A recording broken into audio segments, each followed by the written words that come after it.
My name is Eric Chong. Our client approached us early days because the project was expected to require intensive design development and a large number of piling rigs to meet the project design and cost and program requirements. With the strong technical personnel within Keller and our experience in past projects, we were able to dedicate design resources to work collaboratively with our client and their stakeholders to produce an efficient piling solution. Hi, my name's Tom. I was a project manager for this project. Keller was able to mobilise 3 of Australia's largest deep CFA piling rigs for this project.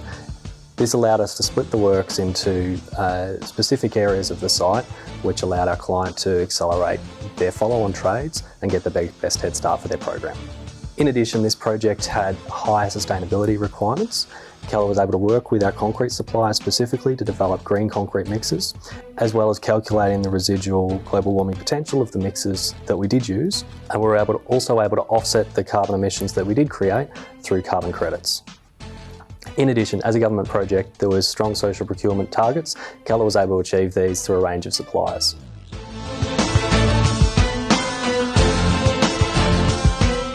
Hi, I'm Alan. I'm construction manager for Keller. Keller with the resources and experienced personnel available locally to allow us to service multiple projects concurrently to the same standard of quality and safety to the satisfaction of our clients.